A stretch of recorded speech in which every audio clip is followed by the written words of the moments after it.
strategi cerdas, strategi tepat, strategi cadas yang kita gunakan ya. Memanfaatkan KUHP baru. Memanfaatkan ya. Atau membaca KUHP baru. Melaksanakan kebaikan KUHP baru. Melaksanakan kebaikan KUHP baru. Tentang bagaimana penetapan tersangka yang menggunakan Undang-Undang ITE.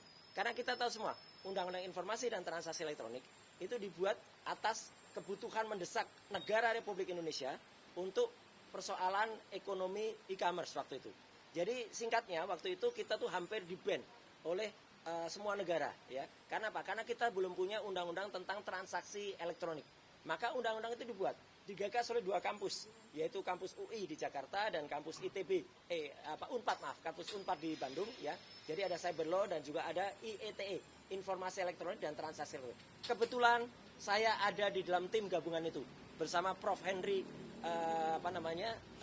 Subianto ya, Prof Henry selaku staf ahli dari Menteri Kominfo waktu itu. Kominfonya masih bernama Komunikasi dan Informasi, masih zaman Pak Samsul Maruf. Itu tahun 2003.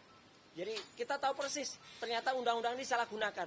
Bahkan pasal 32 dan 35 itu cacat betul kalau itu digunakan untuk menersangkakan saya dan juga Dr. Tifa. Karena tidak ada rekayasa elektronik yang kita lakukan, rekayasa dokumen nggak ada. Bahkan saya pun tidak ada yang mengunggah atau mengupload.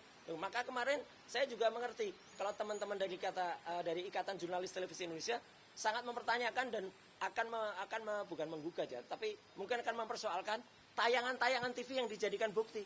Tayangan TV itulah hak demokrasi, itulah hak media untuk kemudian menyampaikan. Kalau semua media tiba-tiba bisa digugat tayangannya kan parah. Nanti pemret atau host yang ada dipanggil selaku saksi, kan rusak negeri kita.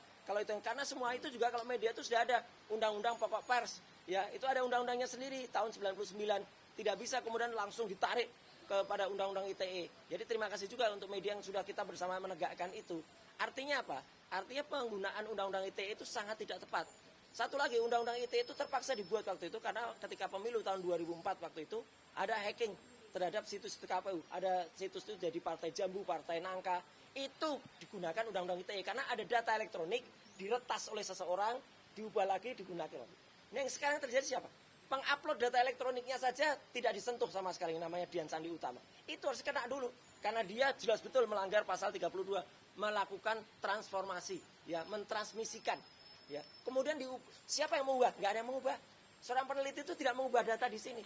Kita hanya membaca data, menyajikannya. Jadi tidak ada 0,0001% pun yang kita ubah dari data itu. Nggak ada.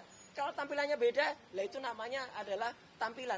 Sama seperti Bapak dan Ibu sekalian. Misalnya mohon maaf nih, saya pakai contoh Bu Soraya. Bu Soraya periksa, maaf nih ya Bu, periksa kandungan. Kemudian di situ diperiksa pakai USG. Kemudian di USG tampak, oh ini Ibu, maaf Ibu, positif. Ini bayinya, bagus banget. Terus kemudian bayinya, ini gerak-gerak. Apa bayi dalam kandungan Ibu ini berubah?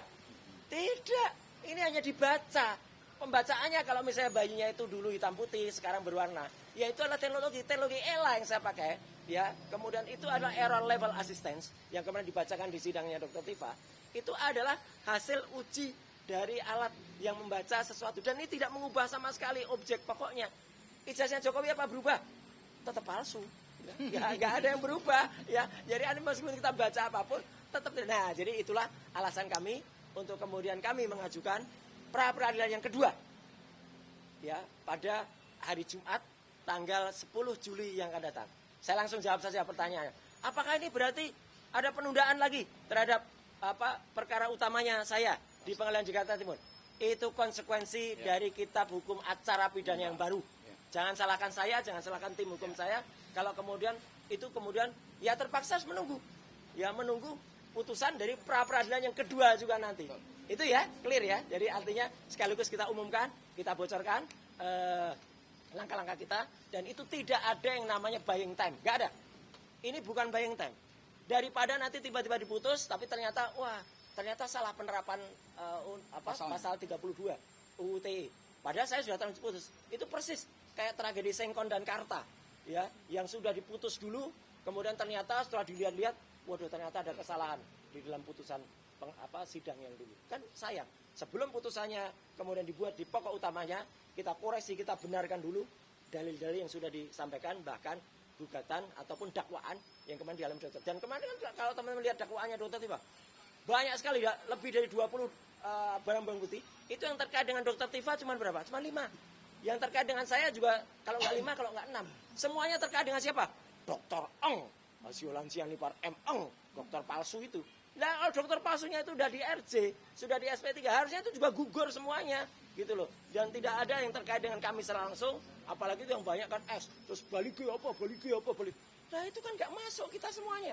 Kenapa itu masih dibacakan di Dokter Tifa? Makanya nanti ketika itu sudah kita lakukan praper semuanya, yang insya Allah itu aja menjadi bahan praper juga bagi kami, karena itu sudah diumumkan publik, ya kan, gitu. Jadi itulah strategi cerdas, strategi tepat, strategi cadas yang kita gunakan ya, memanfaatkan KUHP baru.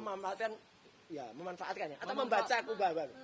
Melaksanakan kebaikan KUHP baru. Melaksanakan kebaikan KUHP baru. Oh, itu pemanfaatan enggak ya? Melaksanakan kebaikan dari kitab undang-undang hukum acara pidana yang baru. Itu ya, teman-teman.